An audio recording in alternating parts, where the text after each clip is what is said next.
Welcome to First and Goal for Week 4, presented by Rosters.com. Be sure to sign up on Rosters with promo code CURVE and get your instant $20 on an initial $10 deposit. Good morning, everybody. Good afternoon, however you are, wherever you are. I'm Josh Collacchi from RotoCurve.com, joined as always by Adam Pfeifer every Tuesday afternoon, as we will bring you our thoughts for the week ahead in NFL DFS. Last week was Week 3. We saw a lot of different things happen. We'll recap a little bit of that. We will talk about our thoughts initially for Week 4 as well. But before we get into that, real quick, Adam, you guys can notice that I have my Marlins hat on. Really sad story coming out of Miami with Jose Fernandez passing away over the weekend. Adam, I can't think of something that has happened in sports with a guy this dominant, this young, just disappearing from us. Yeah. So I woke up at like 9:30 on Sunday morning and looked at my phone and saw the news, and I just sat there till like 11:30 because I was waiting for it to be like a fake account or something, some sick person saying that, and then it never happened. And it's crazy because like obviously he was one of the elite players in baseball. But like the whole backstory with him coming over multiple tries from Cuba to get here and be where he is, and then his family, and then the whole story about how on the boat on a boat over here, he somebody fell in the water at night. He didn't know who it was. He just jumped in, saved the person's life. It ended up being his mother. So like that's the type of person he was. And then it sucks, especially when you see all the clips of him just smiling like that he was one of those people that just like played the game like it was like he was 10 years old still. So, yeah, it's very, very sad. But last night's Marlins game, that was, probably one of the most incredible things I've ever seen in my life. Yeah, you can't script things like that. Of course, we're talking about Dee Gordon, first of all, lining up in the right batter's box, which I thought was an incredible gesture, wearing Jose Fernandez's batting helmet, taking a pitch from Bartolo Colon, and then he switched over to the left side and hit a home run, his first one in about 20 months, I believe it was. So just a really incredible moment. He broke down, rounding the bases, rounding second, rounding third. And for everybody watching that game, I'm not sure there was a dry eye in the park or a dry eye on anybody watching TV. That was one of those moments that you just you like to see in sports for sure. Yeah, and he said after the game that was the furthest he's ever hit a baseball, and I don't doubt it. I mean, he probably wanted to hit that, to the moon for Jose Fernandez. And Travis d'Arnaud, the catcher of the Mets, said as soon as he saw Dee Gordon rounding home with start breaking down, he lost it. He said he started crying. So like you can't make that stuff up, man. Like it was literally one of the greatest things I probably have ever seen. And obviously it's not as great considering the backstory behind why it was so special, but like that's just sports for you, man. Like that's why people have the opportunity to do stuff like that after these tragedies. It's like it's so incredible to watch. But still, at the end of the day, like it's crazy to think about that he was 24 years old, and I think he was a father to be. Like it's I don't know how you don't get upset about that. Like it's unreal. Yeah, it's a really tough story. It was tough for everybody in the sports world. I can't imagine what it's like for his family, for his friends. Being taken away that young is just it's horrible. But like we said with Dee Gordon, at least there was some sort of special moment that came out of it. And hopefully the Marlins and all their fans, the organization pushes through. And like we said, this is my Marlins hat. I'm going to be wearing it for a long time. Definitely, I think we're all Marlins fans going forward. Absolutely. And, of course, our thoughts are with Jose Fernandez. So, moving on to the NFL, everybody's here. Week 3 thoughts. Last week, especially last night with that excellent high-scoring game, Adam. Week 3 thoughts. Let's talk about this real quick, because when we talked about Week 1 and Week 2 on our first 2 episodes of this, there was a lot of different things. Week 3 is no exception. Trevor Siemian was the number 1 quarterback. I mean, that's something that was completely unforeseen. 312 yards and 4 touchdowns against a Bengals defense that is not bad at all. So what do you think about that? What do you think about a guy like Siemian being quarterback 1? I hated that entire game because I never get Jeremy Hill right. He was terrible the first 2 weeks. And he breaks a 50-yard run in the first quarter, scores a sure-yardage touchdown. Already was better than I thought he'd be. And then he scores another short touchdown. So, like, right away I was tilted. And then first road game for Simeon and the Broncos against a top 10 Bengals defense, a very good secondary. And that's the week that their passing offense breaks out. So it's like, that's just fantasy football for you in a nutshell. But they struggled to run the ball, so he looked good. Emmanuel Sanders looked good. Thomas had a big touchdown. So, these games just happen sometimes. And these weeks happen sometimes. Carson Palmer and Ben Roethlisberger combined for 9 fantasy points. Like, the Bills beat the Cardinals. Vegas might have known something about that. But, like, this stuff happens sometimes. I'm still not excited about Simeon. He does play Tampa Bay. If you're looking for someone maybe cheap, I don't know. But, like, that game pissed me off so much. That game made me so mad. Yeah, it's one of those things that you just kind of chalk up to variance. It's one of those things that happens, especially considering the fact that Jeremy Hill had all those fantasy points. Trevor Siemian turned into Drew Brees. So it was one of those weeks where you're just like, you know what? It happens. There was 14 or 15 other games. So hopefully he's picked from that game. But moving on to running backs real quick. Every week I like to look at number 1 and number 2 and figure out if we had them or didn't have them and try to figure out why we missed or hit. Devontae Freeman was the number 1 running back in week 3. Tevin Coleman was the number 2 running back in week 3. They both play for the same team and they split snaps. So what does that mean, Adam? For me, that means that anybody against the Saints basically on the ground is in play. Anyone. They looked so bad. Like, they looked like they didn't know what – like, they legitimately looked like they had no clue what they were doing. It was pathetic. Like, at the end of the day – run, that was the worst I've ever seen. Yeah, like, literally Tevin Coleman took – on his 3rd touchdown, got the ball on the handoff from Matt Ryan. It was a run to the left side. There wasn't anybody there. And they were from, like, the 5-yard line. There was nobody there. Like,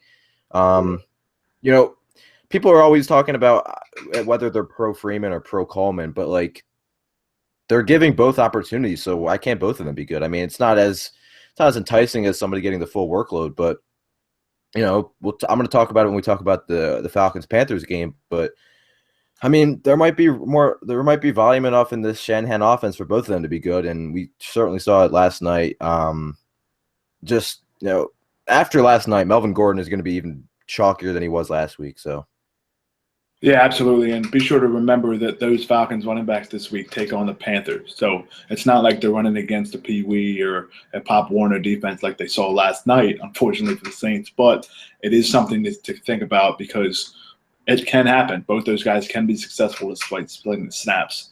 Now, moving on to wide receiver, I know we're going to talk about one of our favorite guys. I know he's a guy you've been on for a long time. Marvin Jones, this guy is unbelievable right now. Over 22 yards per catch. He has 18 catches for over 400 yards and a few touchdowns. A huge night the other night on Sunday. So this guy, is he a wide receiver 1 right now moving forward, or is this just something that is kind of a boom or bust first 3 weeks? No, he's definitely not a boom or bust. Like I don't want to sit here and say, like, I was the Marvin Jones, I was the leader of the band, because there was a lot of people on Marvin Jones. JJ Zacharyason's a big Marvin Jones guy, which is fun to see him tweet about because, like, we joke around about Marvin Jones being the GOAT, but right now he's the best receiver in football in terms of fantasy. He's a wide receiver 1. I loved watching him in Cincinnati in limited roles because he made these plays where he just went up and got the ball. Like, he's a very good player. I always thought he was a good player. So now that he's on the Lions where he's averaging over 20 yards a reception, and when Stafford throws the ball downfield, it's going to Marvin Jones. So that means in a high passing volume offense, all the downfield targets are his. So that immediately shows the upside. He's seeing a ton of targets, and he played really good. I believe he caught all 6 of his targets for over 120 yards and a touchdown against Demarius Randall on Sunday. And Demarius Randall is one of the better young corners in the league. So Marvin Jones, to me, if I'm in seasonal, I'm not trading him. I'm not selling him high because A, he's really good. B, Matthew Stafford's playing really well. C, he's the number 1 receiver on a high passing volume offense. And D, the Lions have arguably the best passing offense schedule in the NFL. So Marvin Jones is for real, man. His price is going to keep going up probably because he's going to continue to make plays. But don't be surprised if he has another big game against Chicago this week. Yeah, I was just about to say he has an even better matchup this week against those Bears. So I don't know if we can expect 6 for over 200, 2 touchdowns again, but I don't think 100 yards and a touchdown is out of the question, like you Yeah, I said. think Pro Football Reference pointed out that he's the first player since 2000 to have 200 receiving yards on 6 or fewer catches. So just shows the Insane. type of big playability he's had, and he's going to continue to have because Golden Tate is literally the third option in this, or probably the fourth option. I mean, Bolden coming into Detroit in that slot role is really taking a lot more away from Golden Tate than many of us thought. And with that, I mean, they're Tate and Bolden both run a majority of the routes on the inside. Ebron runs a lot of his on the inside, so that means they have nobody on the outside other than Marvin Jones because they don't have a lot of receivers in the first place outside of those three. So, yeah, I'm not selling Marvin Jones at all. Like I obviously wouldn't have in the first place because I've been in love with him, but like even if I wasn't and I just had him and was like, oh, Marvin Jones has been good, like I'm not selling him. Like I think I might rather have Marvin Jones than Des Bryant the rest of the year. Like he's in that good of a spot for the rest of the year. Yeah, another guy that's in a good spot here is you just talked about you were the driver of the Marvin Jones bandwagon. This guy has been a guy that I've basically just had a bobblehead of him pretty much his whole career in college and in the pros, Terrelle Pryor. I was so happy to see him have a productive game for fantasy and real football, too, if you watch that game. The guy had 14 snaps at wide receiver, or pardon me, a quarterback. Played a ton of snaps at wide receiver, caught a lot of passes for over 100 yards. He scored a rushing touchdown. And I saw somewhere that he had a snap at safety. This guy's just going to be on the field all the time for the Browns. And for me right now, especially if he's going to play 15 to 20 quarterback snaps, at his price, I think he's one of these guys you have to really consider in cash regardless because you know that usage is going to be there. What do you think about Pryor moving forward? Yeah, I mean, we'll see what happens when Josh Gordon comes back in week 5, but they're still without Corey Coleman. And right now, Terrell Pryor is seeing around 33% market share, which is a huge number. He saw 14 targets last week. He ran the ball 4 times. Like, you can't get away from somebody with this talented that's going to have the ball in their hands this much. And we know negative game scripts are going to be a trend with the Browns. They're 9-point underdogs this week.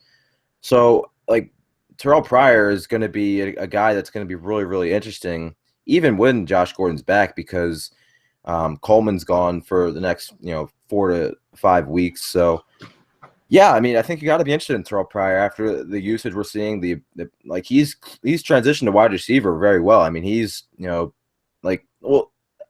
Maxwell not the greatest corner in the league, but I mean, we'll see. It's interesting to see what Washington will do. I mean, you don't think they're going to shadow Terrell Pryor with Josh Norman, but like who else do the Browns have right now? So, yeah, it's going to be really interesting to see how Pryor continues to play the rest of the season. I just want to throw it out right now. If Terrell Pryor throws a touchdown pass to Josh Gordon, I'm just going to lose my mind. That'll probably be Twitter is going to explode. It's going to like spontaneously combust. The only thing that would make that better is if I don't know, if Pryor just came up and kicked the extra point afterwards. Like that'd be insane. That would be awesome. I think it might happen. It could happen. Like, I mean, the Browns don't have a kicker anymore. So RG3's hurt. If McCown comes back, he's probably gonna explode as soon as he gets tackled. There's probably a high probability that it happens. If Pryor scores a touchdown on a pass to Josh Gordon, then kicks the extra point, I will move to Cleveland instantly, buy all Brown stuff, and you probably won't hear from me again because I'll be. And you can watch the Cavs every game. You'll be set. Oh, that's fine. I could do that too. Not a bad basketball team out there either. The last thing I wanted to touch on for week 3 before we move into what everyone is waiting for, our initial thoughts for week 4. Let's just talk about last night real quick. Massive game. Over 70 points scored. Julio Jones had an excellent game of 1 catch for 16 yards. What happened? Was he a decoy the whole game? It's funny because on the Monday night broadcast, Lisa Salters said after halftime in her report that the coaching staff told Julio, and Julio was like, if I got to go out there and draw 2 guys on me, that's what I'm going to do. And they kind of did that in the first half. And then Dan Quinn said, no, don't you worry, Julio Jones will be involved in the second half. And, it was he got some red zone targets, which is impressive, but the running game just dominated. And it's kind of hard to go away from that running game when they're doing so well. But it was a little concerning to see Julio. I mean, he through 3 games last season had almost 50 targets, and through 3 games this season he's at 20 targets. So it's a little concerning. He couldn't really do.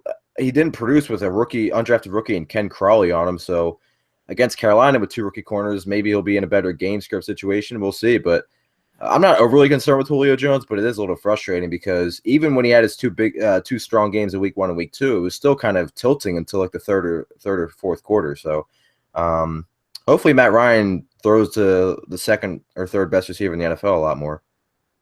Yeah, I think at this point I'm going to have to agree with you on Julio. I don't want to say I'm vastly concerned, but at his price each week, I'm just going to go with Antonio Brown every time, especially in cash games. It doesn't make sense to try to get too cute at this point because, like you saw, the Steelers' offense did nothing, and Brown still had 12 catches for 140 yards. So he's the guy right now at that price point. That's for sure.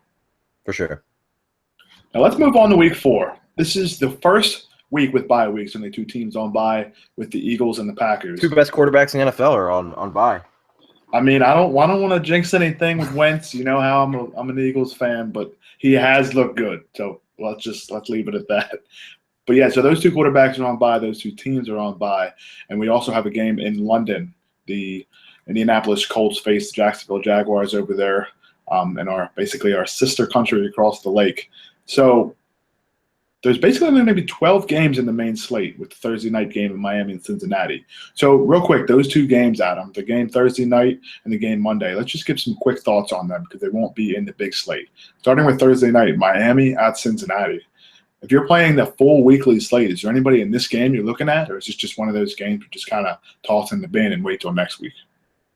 If you're playing in this Thursday night game, AJ Green might destroy these Dolphins corners. Byron Maxwell, Xavier Howard, a rookie. You saw what Terrelle Pryor did against this unit. We all love Terrelle Pryor, but I'm pretty sure we could all say AJ Green's a better wide receiver than Terrelle Pryor. And the market share is going to be huge. Tyler Eifert, there was a report that he might play, might be a game time decision. Now it's looking like he's doubtful. So that locks up AJ Green for another close to 30% market share in a good matchup. He drew Chris Harris and company against Denver last week, but definitely interested in AJ Green. I think he's back to being a top 4 or 5 wide receiver this week. I hate him. He's probably, if I'm recommending him, he's probably going to do terrible. But this is a good spot for Jeremy Hill. A game where Cincinnati is favored by a touchdown. They're at home. Thursday night game, we usually tend to see running backs play well. We saw it with LeGarrette Blount on Thursday night last week. I saw it with Matt Forte the week before. And Jeremy Hill is going to get the goal line work and an offense that should be able to move the ball against the Dolphins. I mean, they let Cody Kessler and Terrelle Pryor. I think Jeremy Hill and AJ Green. I think this is the first game where I'm recommending more than one player. Other than that, though, I'm not really on anybody else. I'm not on Landry. I'm not on Parker. Not on Tannehill. Not on anybody in the Dolphins. Maybe the Bengals defense, but I think AJ Green is a pretty safe play against these corners for sure. You mentioned AJ Green having that good matchup. I just brought up the numbers real quick for wide receiver fantasy points allowed on RotoCurve.com, which you can definitely check out. It's not just fantasy points. You can see catches per game, targets per game that the defense is allowed to opposing receivers. You see here the Dolphins have allowed 47 catches on 74 targets through 3 weeks. That is not a good number in terms of efficiency, especially when you look at the quarterbacks they face. The Dolphins as a team are giving up 41 PPR points per game to opposing receivers. We know about AJ Green's market share, so that is a very interesting pick. If you are playing that Thursday through Monday slate or a slate maybe that has Thursday and Sunday games, I do think that AJ Green is an excellent option as well. So let's move on to that game in London. Not on many slates on the huge sites, but some smaller sites do have them. I know we can take a look at this game as maybe being more of a contrarian play because a lot of people won't be considering it like we talked about last week with the Atlanta Falcons New Orleans Saints game. So this game in London, divisional matchup between the Colts and the Jaguars. Adam, anybody pique your interest here? Yeah, usually you want to target running backs against the Colts because they've allowed, 3? I don't know. I don't think – was Melvin Gordon – did he finish as a top 10? Let me see. I'm going to check if he finished as a top – if he finished as an RB1. He might have. All right. No, he didn't. So they've allowed 3 running back ones in 4 weeks or in 3 weeks. Almost 4. Melvin Gordon just outside RB1 status. But you don't really want any of these running backs for Jacksonville because Ivory was terrible last week and he's banged up again. Yeldon's been terrible on a per carry basis. The offensive line's been brutal. So you have Bortles and Andrew Luck, who are both top 5 in pass attempts. I see a lot of passing in this game. Allen Robinson back in the end zone twice. If you're playing this game, I don't think anybody's out of play. I think Bortles, even though he's not really good at football, still going to throw the ball enough to be fantasy relevant. I think Luck's going to have a nice bounce back game. Hilton obviously was incredible against Jason Verrett last week. He's obviously in play. Like Jacksonville's been terrible. So, I think Dorsett's in play. I think anybody's in play in this game, really. This game, what's the total in this game? About 50. So 2-point spread. Yeah, I don't really think anybody's not in play other than maybe the Jacksonville backs because there's not a lot of clarity there. Yeah, I wish this game was in the big slate because there is a lot of fantasy so goodness for sure. I do think that, like you said, Allen Robinson against Vontae Davis, if that's a matchup, I can't wait to be watching that on Sunday morning. Of course, it's going to be an earlier start. So in this game, I'm with you. I think that the two guys that are passers on both sides would be excellent plays. The problem is neither one of them knows how to play in the first half right now, especially Blake Bortles, who he should kind of just stay not Bortles really sucks. Like he has 11 picks in his last 6 games. Like he's really not good at football. Which is like I understand maybe throwing picks here and there because you're trying to force it into one of the best receivers in the league, but like, dude, you have a top 7 receiver, you have Allen Hurns, who's probably top 30 receiver, you have a top 7 tight end. Marquise Lee is not a bad option as a number 3 receiver. Like, dude, what are you doing? Like, yeah. why are you? He's just gonna keep throwing picks too. So maybe that volume's. Both these dudes are gonna throw picks, honestly. Yeah, it's just one of those things where when you're watching, it gets frustrating because he's driving down the field and then that drive ends in a negative point total because he throws off his back foot half the time. Like, yeah, I don't know why people were thought Bortles was a good quarterback last year. Like.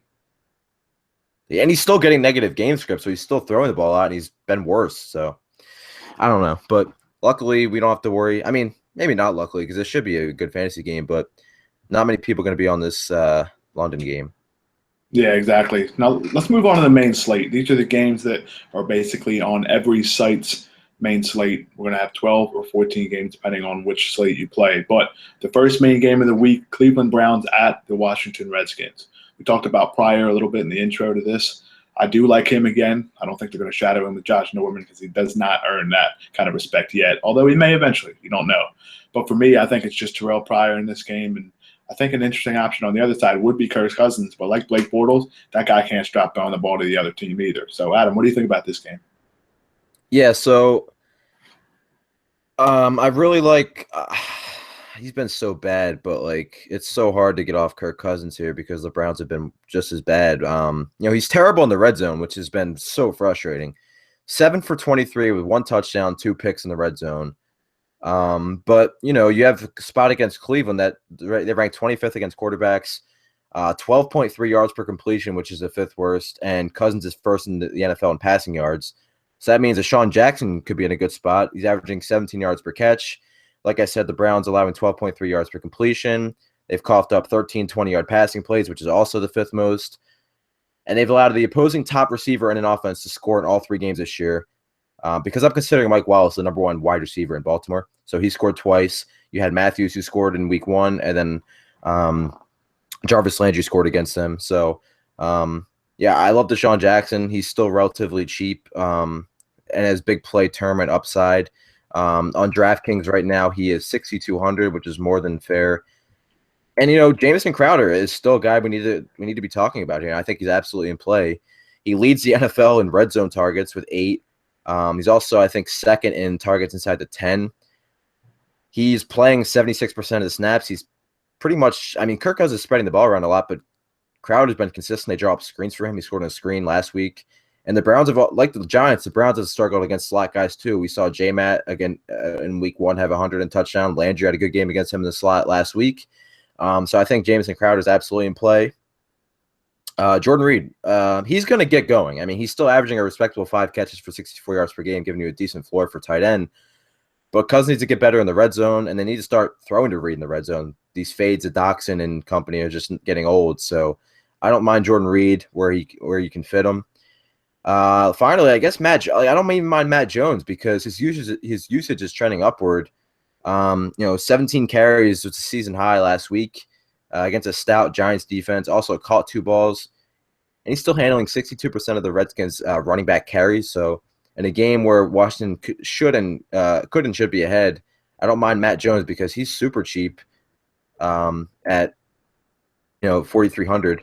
The only concern there is if the Redskins are in hurry up mode or no huddle, if Chris Thompson in the game is going to stay in the game. But still at 4,300, I don't mind Matt Jones either.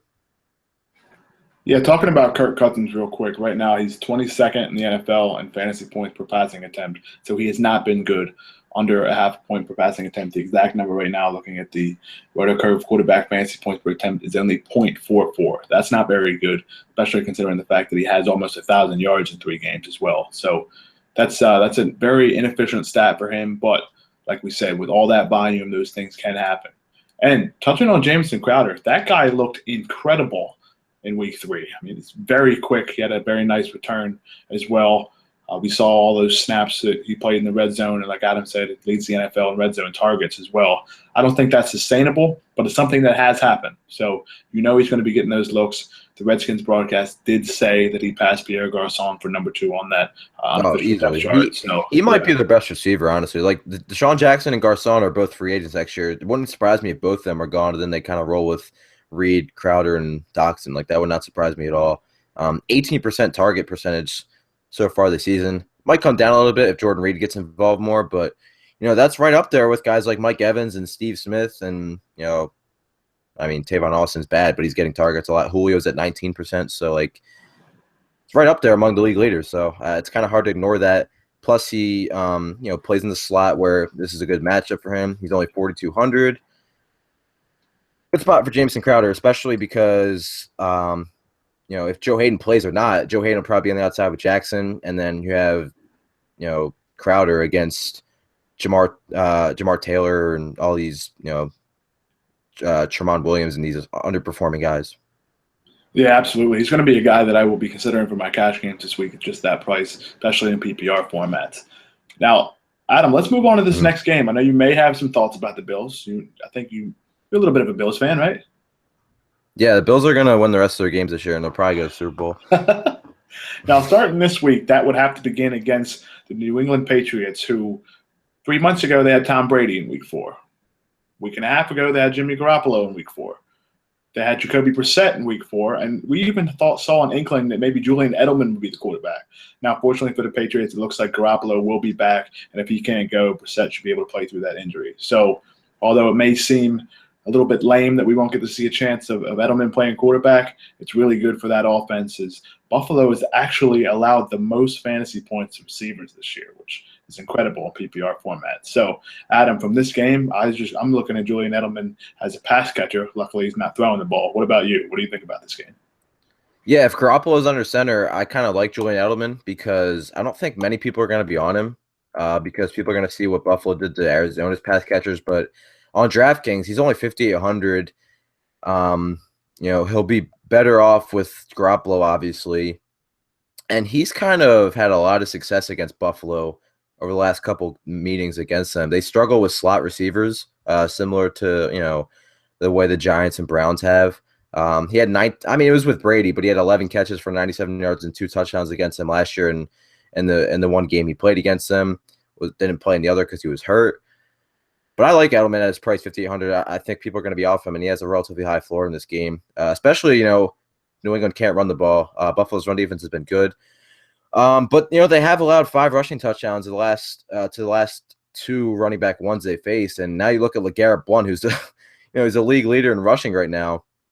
Crazy. LeGarrette Blount is finally a New England running back that we can trust, right? He's got 22, 29, 24 carries through 3 weeks. Leads the NFL in rushing touchdowns and yardage, averaging 25 carries per game, 65% of the snaps he's playing. And, game flow is not going to get away from the Patriots much, if at all, this season, especially here at home against Buffalo. So 20 carries is almost a lock at this point, especially with no Brady back. But The thing I like most about Blunt is he's going to get the ball up close. I mean, the combination of Jacoby Brissett and Jimmy Garoppolo have a combined 3 passing attempts inside the 10-yard lines this season so far, like 3. So like that just tells me that when they get inside the 10, it's going to be Blunt. Maybe we see an uptick in that if Gronk's 100% or 80%.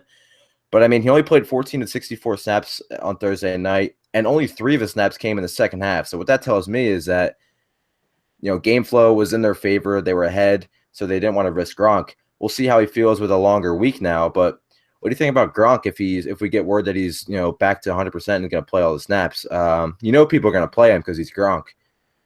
6,500. He's also had a good amount of success against Buffalo. Yeah, he's interesting because last week I know a lot of people were excited to have him back in their seasonal leagues, but he only played 14 snaps, like you said, didn't register a stat. But this week he makes for an interesting tournament play if he's going to be playing those snaps because he's Rob Gronkowski. He doesn't have to play 90% of the snaps. He could play 50 or 60% and see those red zone targets. But it's interesting you mentioned that those 2 quarterbacks between Brissett and Garoppolo have only thrown the ball 3 times inside the 10. That means for me that Blunt is a very, very good play on non-PPR sites or even half-point PPR sites because he's going to be one of the top guys in terms of work. Now, with that being said, I think this is the last week that we're going to have a chance to use Blunt as a bell cow back because although we should still see most of the carries, Brady's going to throw 40 or 50 times a game unless they're up by 30 or 40 points. So this would be a very good week to take advantage of Blunt's last game with a backup quarterback. And seasonal leagues, it might be a good time to sell after this week. But even in DFS, I expect his price to be high next week if he performs well this week. So get back on the bandwagon. Use him for the last time this week at his low price or low enough price. And then hopefully next week he has a higher ownership percentage and we can avoid him because Brady will be throwing the ball a lot. Yeah. On the Bills side, it's tough because his receivers are terrible, but like Tyrod Taylor is only 5,400 on DraftKings. Like, I don't know. Like, I wish Watkins was playing and close to 100%. But we saw Tannehill have a big fantasy game and a come-from-behind effort in Foxborough a couple weeks ago. I don't know. Tyrod's interesting as a tournament guy at 5,400. He's running the ball a good amount, 5.3 rushes per game so far. Had around 80 yards and a touchdown on the ground against the Cardinals. But I don't know if he's going to be able to do that because the Cardinals blitz a ton. So, I mean, if Tyrod steps up in the pocket and sees a lane, and that's what he did. So, strictly a tournament play, but 5,400 is really cheap for Tyrod. I just wish he had better receivers, obviously. And then LaShawn McCoy, I mean, he looked like vintage Shady in week 3, man. 109 yards, 2 touchdowns against a stout Cardinals defense. And he was forcing guys to miss. According to PFF, 77 of his 109 yards came after contact, and he forced 3 missed tackles. So he looked really, really good. The offense is going to run through him. He's averaging 19.6 touches per game.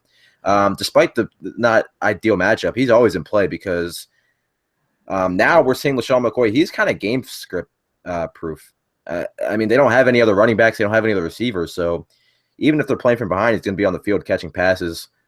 So I think LaShawn McCoy, pretty much until things change in Buffalo, like 6,700 is a more than fair price for a guy getting 20 touches per game. You look at the running backs on the slate, we have the return of Le'Veon Bell, David Johnson, Lamar Miller, Zeke Elliott, LaShawn McCoy, Matt Forte. Like, there's maybe 6 or 7 running backs that are locked for 20 touches this week, and he's one of them. Yeah, it's interesting because we always talk about the bell cow backs, and regardless of matchup, I know New England isn't the best matchup for running back, but it's not the worst either. So a guy like McCoy with all those touches, like you said, if they get down, he's going to catch 4 or 5 passes at least. So he makes for an interesting play as well. This next game, this may be the only time I really pay up for a defense, basically regardless of their price all week on any site. Seattle Seahawks travel to the New York Jets and play against Ryan Fitzpatrick. Now, Fitzpatrick threw 412 interceptions last week. I mean, I don't see a way that he succeeds against the Seattle defense. So for me, I'm looking at the Seattle defense. If Thomas Rawls is out, I'm going to look at Christian Michael again as an excellent play. We saw him last week run for 2 touchdowns in the first quarter. So that's the way I'm targeting this game. The only way for the Jets I would look at is we know about Forte being a bell cow back, but other people at his price are in better spots.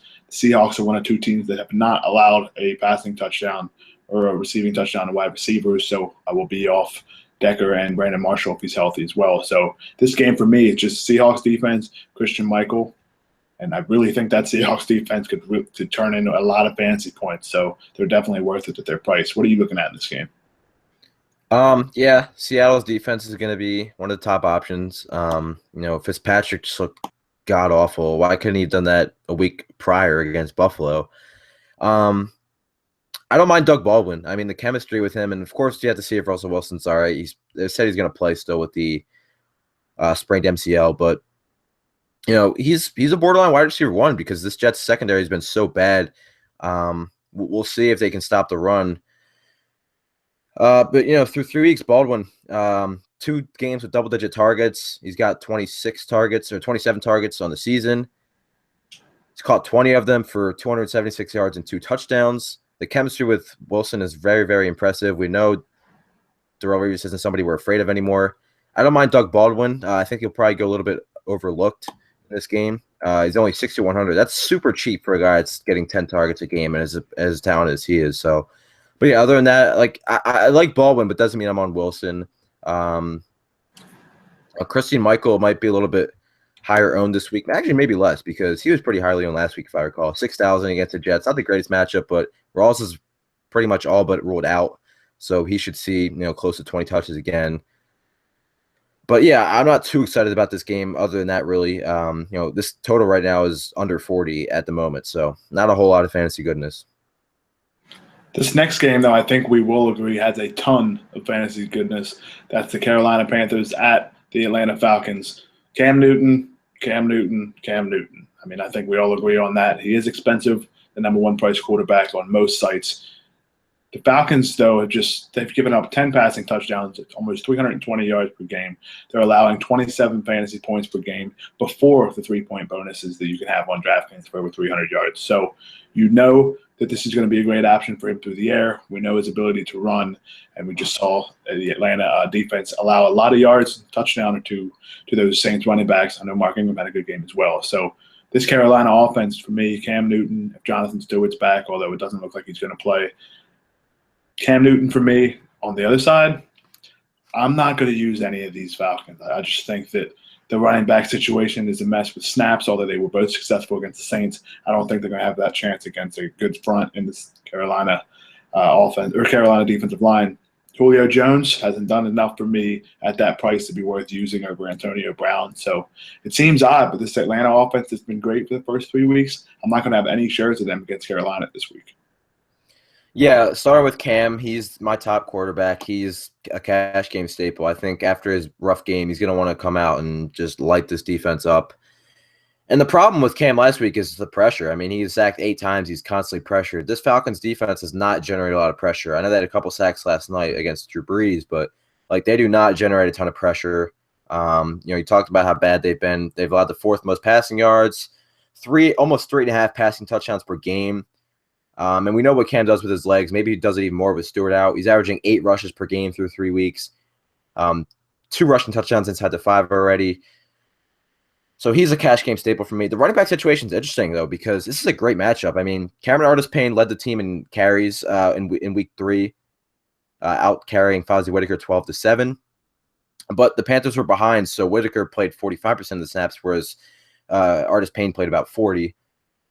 I don't know. They're both cheap. I don't mind either of them in this spot. I mean, on DraftKings, you would obviously prefer Whitaker because he's going to be the pass catching back in this offense, which is a great matchup because Atlanta's coughing up the most receptions per game to running backs at 9.3. They're allowing running backs against them are seeing 10 targets per game, which is the second most in the NFL.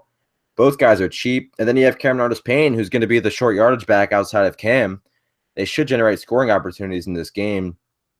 And, the Falcons dating back to last season have allowed a running back to score in 7 of the last 9 games. So I think this is a good spot. I mean, they've allowed every running back they face to score. Ingram scored last night through the air. Latavius Murray scored against them. Or not Latavius Murray. Yeah, Latavius Murray scored against them in week 2. And then Charles Sims scored against them in week 1. So, yeah, I think these running backs in Carolina are interesting because they're so cheap.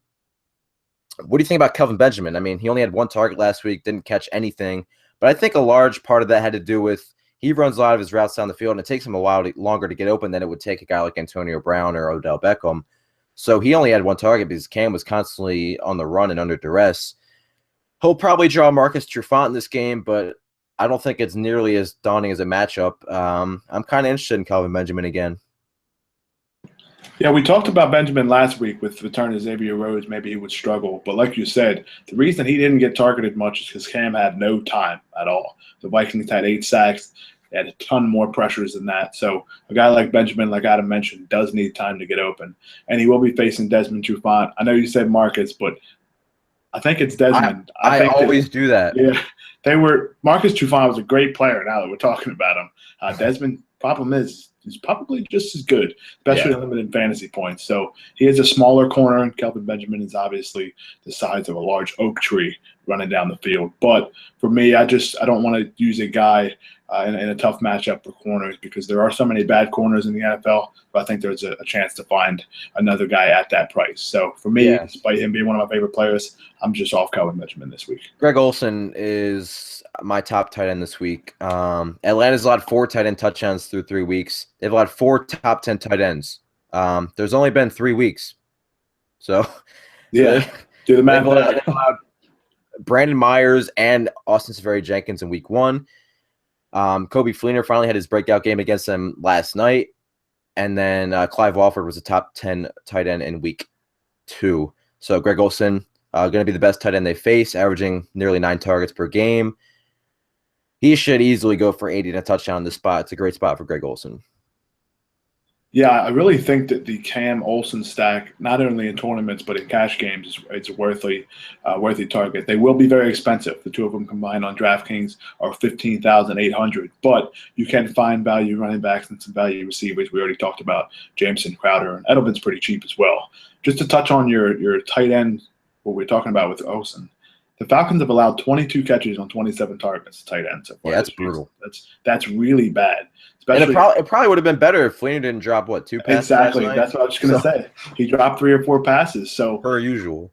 It's per usual, exactly. So it's one of those things where the matchup is great, the talent is great. The chances are Carolina is going to win this game big or be up big, but unable to do that, Cam Newton and Greg Olsen are going to have to get there. So I agree with you. I think we're both on the Newton to Olsen combo here in cash games. And for tournaments, although they'll be highly owned, they have a chance to be the highest stack of the week in terms of points scored. So don't avoid them there either. For sure. This next game here, Adam, am I finally going to just get it right and play Matt Stafford? I don't know what I'm doing. I haven't played him yet this year. Stafford's one of my favorite quarterbacks coming in just based off his schedule. And I'm telling you, man, I don't know. I think something about not having Calvin Johnson there is just making it, I don't want to say easier for him, but there's just less pressure to just only look at him. And I don't know, Stafford quarterback this week for sure. Looking at the RotoCurve premium numbers, he's 3rd in fantasy points per attempt behind Matt Ryan and Jimmy Garoppolo, which is obviously a little bit skewed with him. But no, not Matt Ryan. I mean, he's played really well this season. He has massive upside in this spot. Chicago's defense is extremely banged up still. I think Matthew Stafford is going to be right there behind Cam Newton for me in terms of quarterback this week. He's probably going to be my number 2 guy, actually. I think I prefer him over Breeze, honestly. He's played so well. I love his weapons. I'd be surprised if Stafford didn't have another big game here. Yeah, I'm with you. I'm finally going to use him. I talked about him a lot the first couple of weeks, but I couldn't really pull the trigger because of where he was priced. And we talked about that, and credit to you. You've nailed that each of the 3 weeks that he would be under-owned because of the prices of the other guys around him. So I do think Stafford is in a great spot again this week against the Chicago Bears. We talked about Theo Riddick last week, and he's going to be another good target this week again because of all the catches he's likely to see. I heard this week on the radio that the Lions throw to run. That's incredibly true. We know they can't run the ball between the tackles. What New England does when they have Brady. Exactly. So you know that Theo Riddick has at least a floor of 3 or 4 catches, which is excellent in PPR formats. Yo, I like Dwayne Washington a lot as a cheap guy. He's 3,800 on DraftKings. There's a report that came out that The Lions are going to try to get him involved more. He pretty much was he out-touched Riddick in the second half last week against Green Bay. And, Green Bay's run defense is probably the best in the NFL right now. But he was impressive compared to what Riddick was. I mean, I think he averaged just under 4 yards per carry, but running backs before that were averaging like under 2 yards per carry against Green Bay. So it was ESPN Lions reporter Michael Rothstein said, "Don't be surprised if Dwayne Washington gets more work this week against the Bears." They both had 10 carries last week, but we saw Washington get more involved as Riddick continued to struggle. He's 3,800. The Bears are really, really depleted at linebacker and just overall in terms of their defense. And, we saw Lance Dunbar, Alfred Morris, Ezekiel Elliott just dominate them. Both Morris and Dunbar scored a touchdown. They've allowed 4 running back touchdowns the last 2 weeks when you look at Matthews scoring twice against them and then what the Dallas guys did against them. So Dwayne Washington's going to get the goal line work, and an offense is going to be able to move the ball against this Bears defense.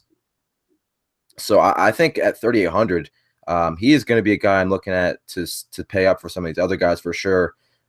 I think he can score in this game relatively easily, to be honest. Yeah, I think that we definitely need to keep an eye on that running back situation. But the running back situation I really want to keep an eye on. Chicago Bears. Jeremy Langford, I saw, was out 4 to 6 weeks with that injury. We know about Kadeem Carey, just whatever. Jordan Howard, this guy has an incredible amount of talent. We saw how quick he can be in limited work. We know how good he was in college. So for me this week, if we see that Jordan Howard is going to be the guy for at least 50% of the snaps and a touch rate of over 50%, I would assume, in those snaps, I think he makes for an excellent option this week against the Detroit Lions defense. What do you think? Yeah, he's going to be a guy people are going to look to. He's 3,700. The Bears actually just signed Joique Bell. Interesting. Which okay. I don't think it's going to matter. I think he's going to be – somebody has to back him up. I mean, Kadeem Carey has a hamstring injury on top of Langford's injury, so somebody's got – they got to bring somebody in. I think Howard's still going to be the lead back. And, keep an eye on this Detroit defense. They're banged up still. I mean, Zeke Ansah didn't play. DeAndre Levy didn't play. And they're allowing around 5 yards per carry right now. Eddie Lacy looked really good against them, just couldn't score. But they're allowing 5.1 yards per carry, tied with Oakland for the highest number in the NFL. So, yeah, Jordan Howard should see work. I don't think Detroit blows them out. I think this is a close game because, Detroit's not really that good still. But I think Howard's in a good spot here. I think he's going to be relatively highly owned, but I think he's in a good spot.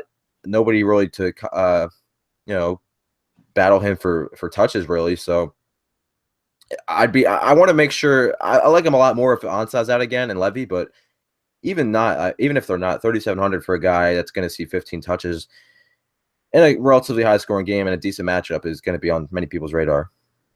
Absolutely. And like we said earlier, you're going to need some cheap guys somewhere if you want to fit Cam Newton and Greg Olsen, of course. And we always like to target at least one top receiver. So 3,900 for a guy like Howard is definitely someone that's going to be on my radar.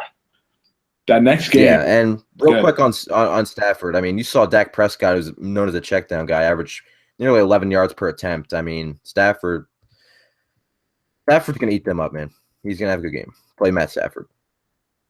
Yeah, that'll be my debate all week long. Will be Cam Newton or Matt Stafford. So I'm going to be losing sleep over that, but it's one of those things where you can't go wrong with either. No. This next game, Tennessee Titans at the Houston Texans. I'm not playing Mariota. I just won't do it. It's not going to happen. It could be $1. It could be $5. I can't do it. I'm done with him too. That was tilting. Yeah, just looking at it realistically, he did have a touchdown taken away from him from a call. He did have another one where he should have been on the 3-yard line, but a personal foul on Taylor Lewan brought him back. But with that being said, he didn't look good. Turned the ball over a couple times. We know about week 1 and turning the ball over against the Vikings. So for me at his price, I'm just going to be avoiding him, especially against this pass rush that could really be elite with Jadeveon Clowney starting to play well, being healthy finally for the first time in his career. In this game, though, the only really players I'm looking at are DeAndre Hopkins, and that's about it. I mean, Delaney Walker maybe, but he's coming off an injury. For me, it's just Nuke Hopkins in this spot, and I just really think that this is the only player in that game worth using. What do you think? Yeah, I'm pissed because Odell Beckham's not on the main slate. He plays Monday night. So I love DeAndre Hopkins as a tournament guy all year, except for Thursday night, obviously. Nobody's on him enough because everybody likes Antonio Brown and Julio and AJ Green and Odell Beckham. This is a great spot. I mean, wide receiver ones have had good success against Tennessee so far this season. Cooper didn't have the game I was expecting, but they've allowed 100 yards on 7 catches at least to Stephon Diggs and Marvin Jones in weeks 1 and week 2. There was a little bit of concern with Will Fuller's emergence the first week or so, but he's jumped back into that lead role here, leading the team in targets, catches, and yards. 8, 11, and 8 targets the first 3 weeks. Being targeted on 24.4% of his routes. And according to Pro Football Focus, the Titans have 1 cornerback in the top 60. They rank 29th in pass coverage. I love Hopkins in this spot. Might be my favorite receiver outside of Antonio Brown on the main slate. And I don't think you can get away from Lamar Miller if you're interested in that. The workload's been insane. Hasn't been playing great, but these big games are going to come. He's going to have one of these big games.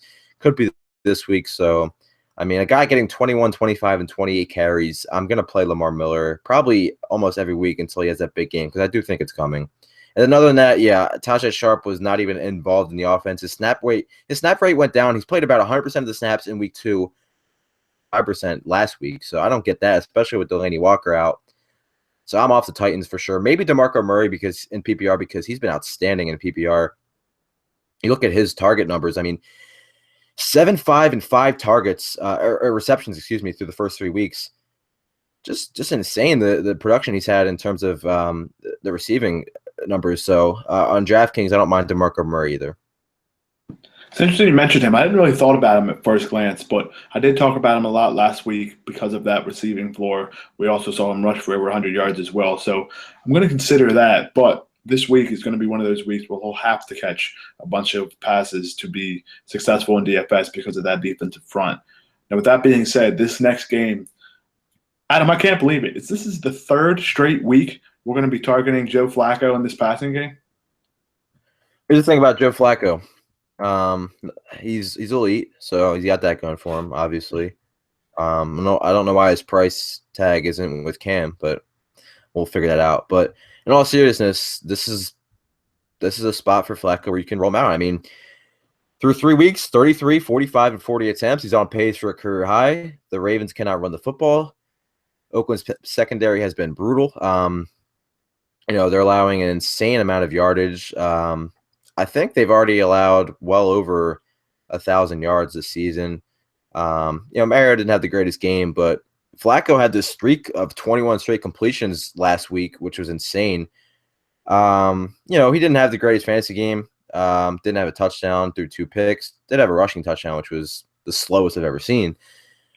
But, I mean, they've allowed the 3rd most fantasy points to opposing quarterbacks this season in the Raiders. He doesn't have a big upside because he's 25th in fantasy points per game so far this season, Joe Flacco.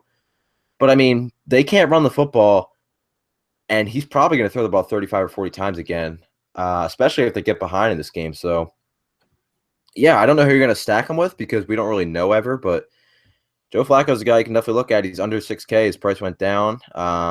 So it's the same situation as Mariota, actually, because Mariota was above 6K, and then he played against the Lions, and his price went down. His matchup against the Raiders to exactly 5,900, the same price Flacco is. So hopefully it's not another situation where he underperforms. Yeah, I'm definitely going to have some shares of this game. We're talking about Oakland at Baltimore, which I will actually be at. I will be at that game. So I'm going to have some shares. Stack it up. Yeah, always. Whenever you're at a game, throw a lineup together of the players you can see. And if you see 52 to 50 in front of you, you can take home a lot of money. So always remember that. It's a big rule in DFS, sure. The one thing I do mention about this game, the Raiders have allowed 1,033 passing yards through 3 weeks.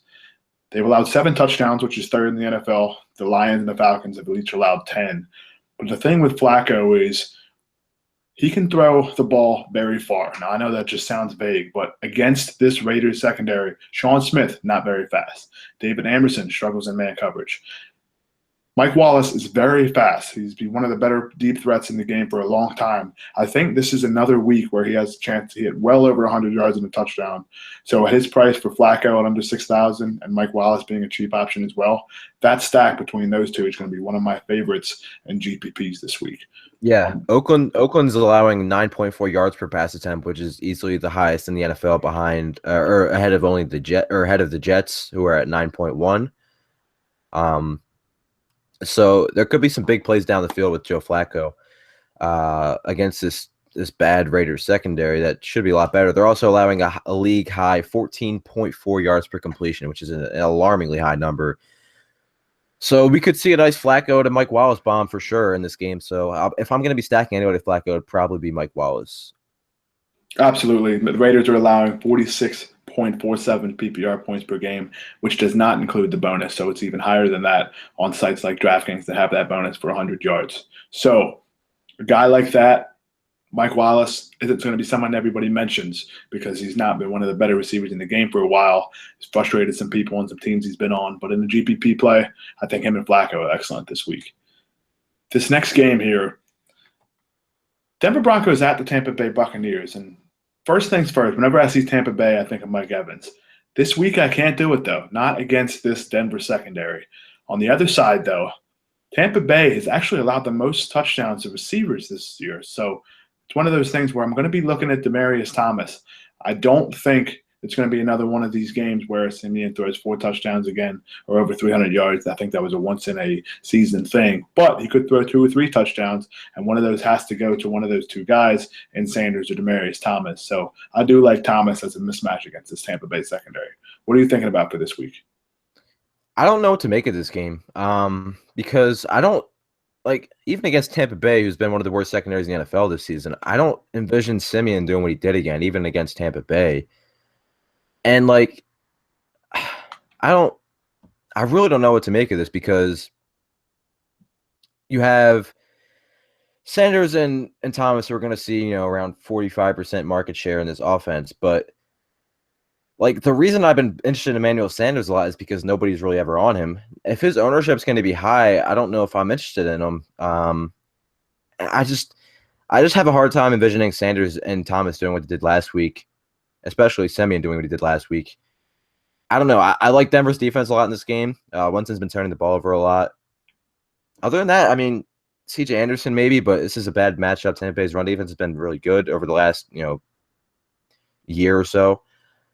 I don't know. I don't really know who to make of this game. I'm not interested in Mike Evans against the best secondary in the NFL.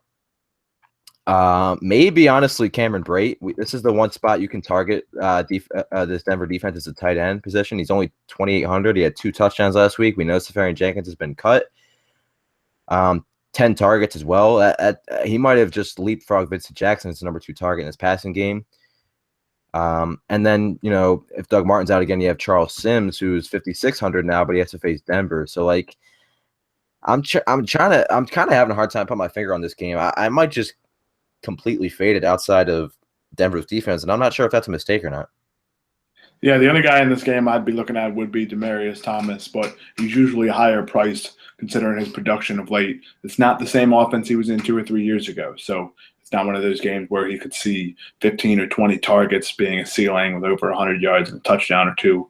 I do think he's a good tournament option, though, just because of this matchup. But I'm with you. This game is really difficult to figure out, so we'll have to talk about it later in the week. This next game here, I'll have to look into more because I don't know what to make of it. I really don't. Yeah, I'm with you. It's one of those tough ones. This next one, though, I don't think is too tough to look at.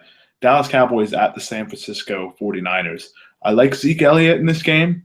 If Dak Prescott is still one of those cheaper backs, cheaper quarterbacks, I'm going to take a deeper look into the pricing. I know he is cheaper than most, but if his price came up too much, that's a trend that I usually like. He's still 5,700. So I'm way in for him. Then he has to be cheaper than Brock Osweiler. He's cheaper than Brock Osweiler. There you go. He's one of those options for me that I think could be worthy in cash games because he does run the ball as well as throw. The San Francisco defense looked good in week 1, but it's kind of come back down to earth. Des Bryant, I'm not sure I can use him at his price. He did get banged up a little bit despite coming back and scoring a touchdown. So for me, this offense on the Dallas side, it's the 2 rookies and Dak and Zeke. On the other side, Carlos Hyde, maybe, but I'm just not that much of a fan of the San Francisco offense because they kind of spread the ball around a lot. Not exactly sure who you're going to see get all of those targets, all of those catches. And I know they do run a lot of plays, but the only player I would even remotely consider would probably be Carlos Hyde. But for me, only way I'm looking at this game, those two rookies on the Dallas side. Yeah, first of all, I hate Carlos Hyde because that like you're down 37 to whatever, 10 or whatever they were last week, and Carlos Hyde gets 100 yards and 2 touchdowns in garbage time. Like, what is that? That made me I don't know so how that angry. works. But in this game, I don't know. San Francisco has extreme home road splits in terms of rushing defense. We saw in week 1 they really shut down Todd Gurley, and then in week 2 we saw Whitaker and no, I think it was just Whitaker that week that had his first career 100-yard game against San Francisco in Carolina, and then last week Christian Michael in Seattle torched them. So they are really, really. It's been like this since the start of last season. So I don't know how interested I am in Zeke. I mean, anybody that's going to get 30 carries in the game is obviously in play. So frustrated they didn't get any touchdowns on Monday night or Sunday night. But if Dez is active and is good to go, I kind of like Dez as a tournament guy because wide receiver ones have destroyed San Francisco outside of week 1 where Kenny Britt was, the de facto wide receiver 1 in a bad offense, but he still had around 67 yards, 70 yards. Doug Baldwin torched them for 100 touchdown last week. And then we saw what Kelvin Benjamin obviously did against them in week 2. They've gotten lit up by wide receiver ones. So we're seeing Dak Prescott take more shots down the field, take more shots in the red zone with Des Bryant. So I like that. So I think Des Bryant's an interesting tournament guy. Other than that, though, not a whole lot from this game either. I don't know how – I guess Carlos Hyde is interesting. Like, he's a top 10 fantasy back right now, but he's what's his price on DraftKings? He is 4,200. Okay, 4,200 on DraftKings. There's a chance the Niners keep this game close at home. It's about a 3-point spread. Yeah, at that price, Carlos Hyde at 4,200, I can get behind that. He's playing a lot more than I thought. Even in games where they've been behind, Carlos Hyde's been on the field a lot more than we thought. So 4,200 for Carlos Hyde, I can get behind that. Especially just $500 more than Jordan Howard, who is going to be highly owned this week. Yeah, it's an interesting pivot. Yeah, no doubt. Because like Carlos Hyde, you saw they were way behind again in the Carolina game. Still had 17 touches. Nothing to scoff at. The Seattle game, they were obviously behind. He had 22 touches, 103 yards, and 2 touchdowns. Like, yeah, I think Carlos Hyde, I'm not afraid of Dallas's defense. The only thing with Dallas is there's not a lot of – it's an interesting kind of correlation because the Niners are going to run more plays than anybody in the NFL, and I'll pull the numbers up real quick. But Dallas's offense plays a slow pace and keep your offense off the field. Looking at plays per game right now, you have Carolina leads the league in plays per game, but you have Niners are going to play at a high pace, obviously. But Dallas, Dallas's offense right now is, among the league leaders or league bottom in plays per game. So it's an interesting correlation to see what the volume looks like for these guys in this game. Yeah, something's got to give. Like you said, Chip Kelly, likes to run a ton of plays, but Dallas for the last few years has been a team to keep the other team's offense off the field. So we'll be interested to see which side gives there. I do think it's going to yield towards the side of the Cowboys because they can stay on the field for a long time with that offensive line, despite losing Lyle Collins for 2 or 3 months now. But this next game here, Adam, we always talk about each week the game that we know we're going to be targeting. This game for me is this game of this week. I think this is one of these games where you look at it and you can use a lot of players, and that is the New Orleans Saints at the San Diego Chargers. Breeze, Phillip Rivers, the running backs there. Ingram has an interesting matchup. We know about Melvin Gordon being the bell cow there. The receivers, Brandon Cooks, Tyrell Williams, Travis Benjamin, even the tight ends, depending on who's healthy. So for me, I think everyone is in play in this game. Do you have anything else to add to that? Is player X playing against the Saints? There you go. Question number 1, right? Every week. And there was a report that came out that Antonio Gates wasn't even close to playing in week 3. So if he misses again, you have Hunter Henry, who's going to be probably one of my favorite tight ends to use at 2,700 against this god-awful Saints defense with a team that's already depleted and missing pass catchers. So,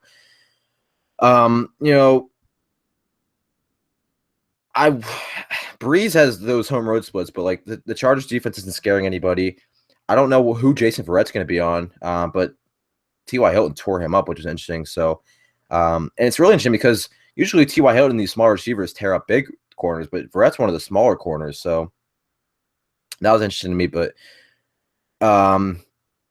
Ingram is the only person I'd be a little bit afraid of, but still, like, Manti Te'o is one of the worst coverage linebackers in the league. He's out for the year. I don't see how Ingram doesn't like, even if he's not playing 80% of the snaps, like, I don't see at 5,900 how he doesn't pay off his salary. Melvin Gordon's going to be extremely chalky. Rivers and Breeze are obviously both great options. Like, there's really not much to say. Like, just play everybody you can, really. 54 total, 2 bad defenses. Play people from this game.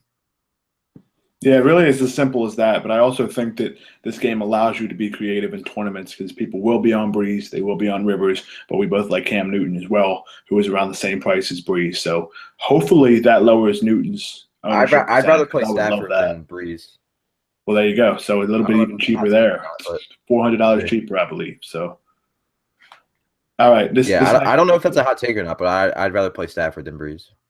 I'm with you, especially considering the Breeze's splits on the road are just not nearly up to par. We know he had that great game at home last night in a losing effort, but just on the road, I'm not sure I can pay for that unless it's a perfect situation, which is something we talk about each week. Yeah. This next game, the NFC West matchup between the Los Angeles Rams at the Arizona Cardinals.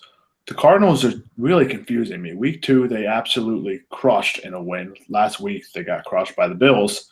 This week, they're facing the Rams, who they're not supposed to be good, but Jeff Fisher has them playing well. Is that real?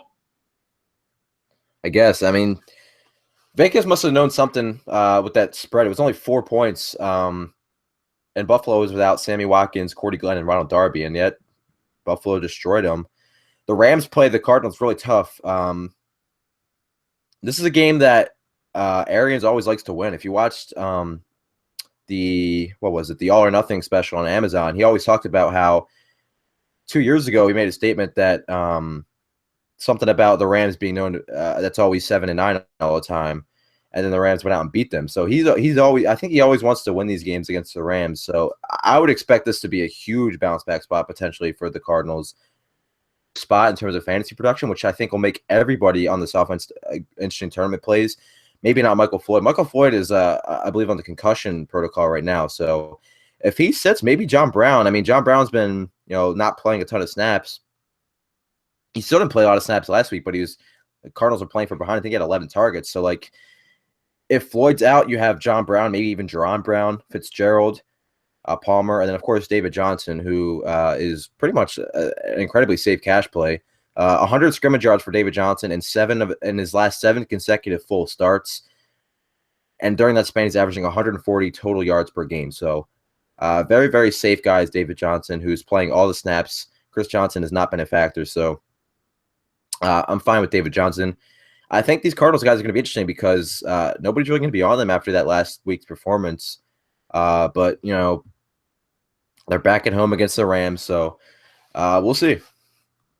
Yeah, I'm going to be off anybody on that Rams offense. But for Arizona, like you said, it could be a bounce-back game. The problem is, for me, the Rams have only allowed 1 touchdown to opposing wide receivers. When I look at this offense in Arizona, I would use Larry Fitzgerald, Michael Floyd if he were healthy, or John Brown. I do like David Johnson a lot. I think it goes without saying that he gets a cash play. As you just mentioned, that incredible stat, as Adam just said, over 100 yards, 7 straight starts, averaging 140 yards per game. That's incredible. But for me, I'm not sure I can use this Arizona game or this Arizona passing offense because of how good the Rams secondary has somehow been this year. I think there's other options to use. So for me in this game, it's just David Johnson. This next game here, Kansas City Chiefs at the Pittsburgh Steelers. And Adam, the Steelers did nothing at all against the Eagles. Antonio Brown had a good game, but most of that was in garbage time, and considering the fact they were all short passes that he got some yards after the catch. But that Pittsburgh offense looked brutal against the Eagles. Now, credit to that Eagles secondary. But in this game against the Chiefs, I wanted to use D'Angelo Williams this week, of course, but we know Le'Veon Bell's coming back, so Le'Veon Bell's in play. Yeah. You excited to use Lev? Mike Tomlin already said to expect a lot of Le'Veon Bell. All right. Against the Well, Chiefs. he's already opened up in my cash lineups this week, so we're ready for that. Rest unsure. You're going to see Le'Veon Bell and a lot of him Sunday, said Tomlin. I wonder if that just horrible offensive performance made Tomlin think, all right, we need to get Le'Veon in there. We need to get him in there a lot. I think he is this dude might average 6 receptions per game. Not let alone what he does on the ground. I'm with you. So yeah, man, I have no hesitation of putting Le'Veon in there. Antonio Brown against Marcus Peters. Marcus Peters, every time I talk smack on Marcus Peters, he gets picks. But his picks, Brock Osweiler gave him 2 picks in week 2, and then we saw if Fitzpatrick did. So I think Peters is a very opportunistic corner, but I don't think he's gonna do anything against Antonio Brown. So he's obviously in play. I think Big Ben is an awesome tournament play. I love him in tournaments because I think they just want to get back on track on offense, and the secondary is really inexperienced for the Chiefs. I know that they just hit to Fitzpatrick, but Big Ben is not Ryan Fitzpatrick. So I love him in tournaments. I don't think people are going to be on him because they see the red number 2 and second opponent rank for the Chiefs. But I'm not afraid of Big Ben. And with Le'Veon back, it's going to open up the offense. I could see them playing him. I want them to play him in the slot some with D'Angelo in the backfield. That'd be awesome. But I love Roethlisberger as a tournament option. He might be my favorite tournament quarterback of the entire slate. It's an interesting option there because he's going to be lower owned because of his performance last week. That Kansas City Chiefs secondary, like you said, inexperienced. And although Marcus Peters does get picks, he does allow a lot of yards and touchdowns. So, if you gamble on a route against Antonio Brown, you're donezo.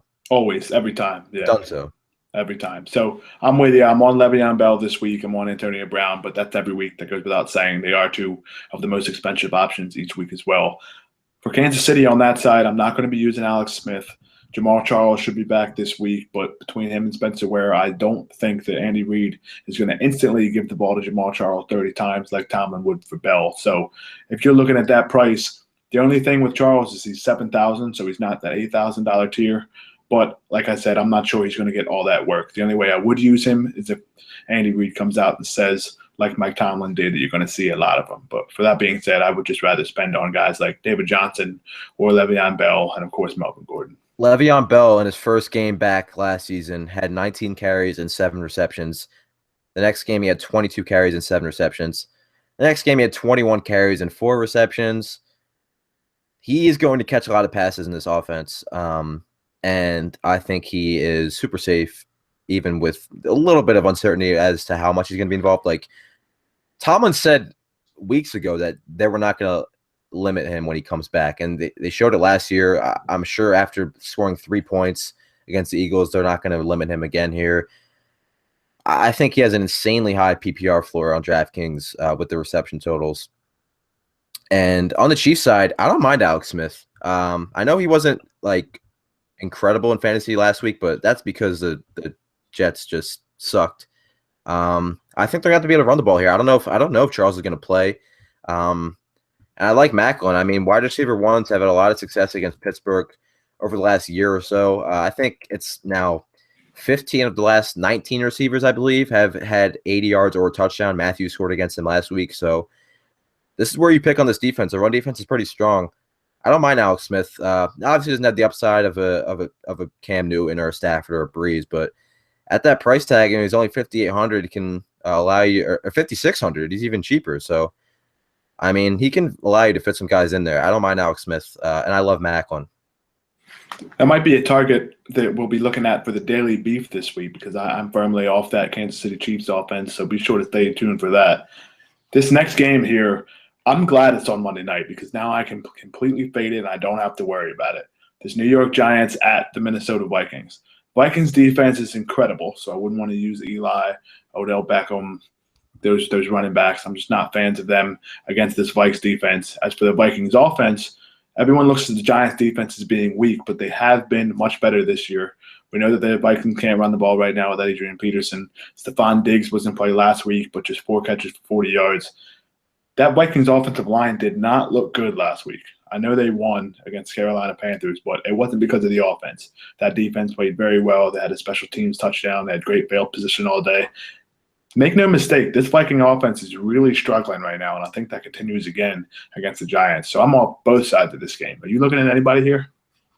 Yeah, I don't think Minnesota's going to be able to run the ball here. They're dead last in yards per carry through 3 weeks at 2.1 yards per carry. And the Giants have been one of the best run defenses in the NFL with, Snacks Harrison and Olivier Vernon. I haven't actually checked because while I was watching the game, I constantly saw Damon Harrison limp off the field. And I saw Rogers Cromartie on the bench, and Eli Apple was on the bench. So if these guys are banged up, it might change things a little bit. But either way, I love Kyle Rudolph. He's one of my favorite tight ends this week.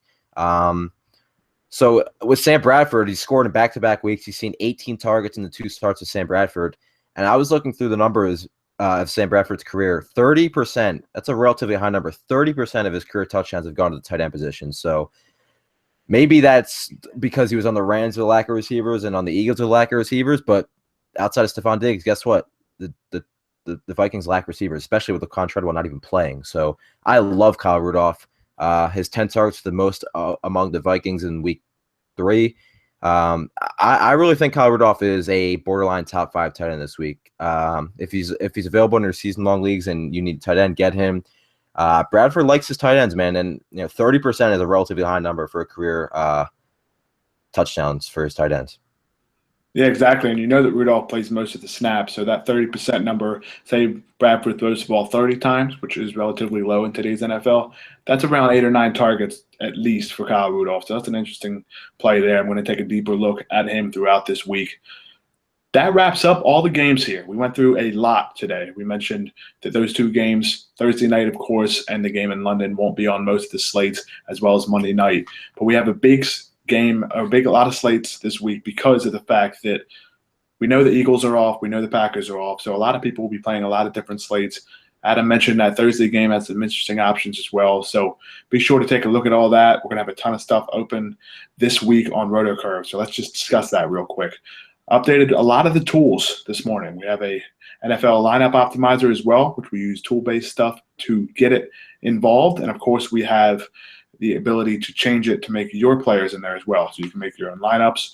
We have a consensus rankings, which right now Adam was on fire last week. So he took over first place along with Michael Rathburn. So pay attention to that. That'll be up. We even have a DFS Pro on board, and Brian Healy, who has been to 3 live finals in which he had 8 seats. Last week, he nailed it. Aaron Rodgers is top quarterback. He had David Johnson. He had a ton of great plays, so be sure to keep an eye out for that as he can help you win a lot of money. Adam this week will have a bargain piece. His cash and GPP picks, of course, have won people a lot of money the first 3 weeks, and I can't wait to read those again. All of this stuff I just mentioned, under $1 a day on RotoCurve.com, so be sure to go over there and check it out. Also, remember, this is the beginning of the week, so you know you're going to see a lot more of my face and Adam's beautiful face as well, as we have some daily beefs for quarterbacks, running backs, and receivers. And as always, each Friday at 1 o'clock p.m., you will see us 2 along with Jim McCormick for RotoCurve Live. So wrapping that up, this has been First and Goal for Week 4, presented by Rosters.com. Be sure to use promo code CURVE for an instant $20 bonus on your initial deposit. For Adam Pfeifer, I'm Josh Collacchi. Let's make some money this week and stay tuned for all of the great things available at RotoCurve.com.